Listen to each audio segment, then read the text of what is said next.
আৰু প্ৰথমতে শিক্ষক দিৱসৰ সকলোকে মই শুভেচ্ছা জনাইছোঁ যে আজি বডো ইণ্টাৰিয়েল কাউন্সিল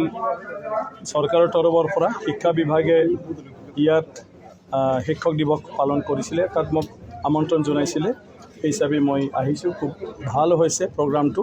আমাৰ যিসকল ৰিটায়াৰ্ড শিক্ষক তেওঁলোককো আজি সম্বৰ্ধনা জনোৱা হৈছে আৰু আমাৰ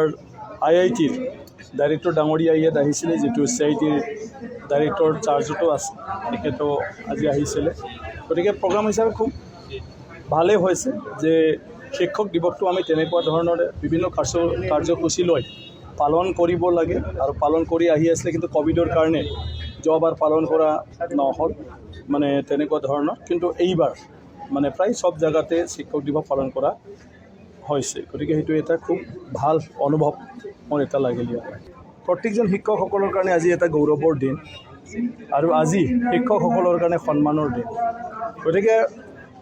শিক্ষকৰ ওপৰতে গোটেইবিলাক নিৰ্ভৰ কৰে আৰু যাৰ কাৰণে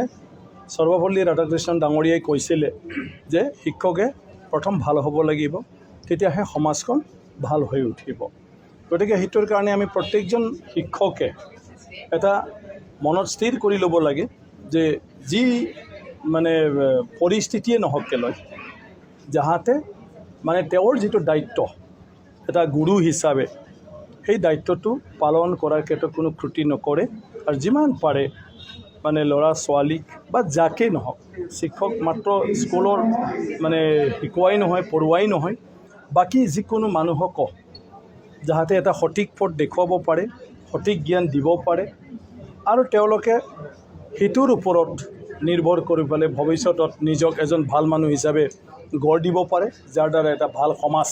তেওঁলোকৰ দ্বাৰা মানে গঠন হ'ব পাৰে সেইটো প্ৰত্যেকজন মানে শিক্ষকে এটা পূৰণ কৰি ল'ব লাগে মানে আপোনাৰ প্ৰাইভেট স্কুলবিলাক হ'ল এটা কমাৰ্চিয়েল আৰু কমাৰ্চিয়েল হিচাপে তেওঁলোকৰ পাৰফৰ্মেঞ্চ যদি ভাল নহয় কোৱালিটি ভাল নহয় যে মানুহে তেওঁলোকৰ স্কুলত নপঢ়াব তাৰ কাৰণে তেওঁলোকে শিক্ষাৰ ক্ষেত্ৰত কেনেকৈ ল'ৰা ছোৱালীক মানে সঠিকভাৱে গুণগত শিক্ষা দিব পাৰে ইয়াৰ প্ৰচেষ্টাটো চলে কিন্তু চৰকাৰী স্কুলখন যিহেতু প্ৰফেশ্যনেল নহয় কমাৰ্চিয়েল নহয় সেইটোৰ কাৰণে সেইবিলাকত মানে উদ্যোগটো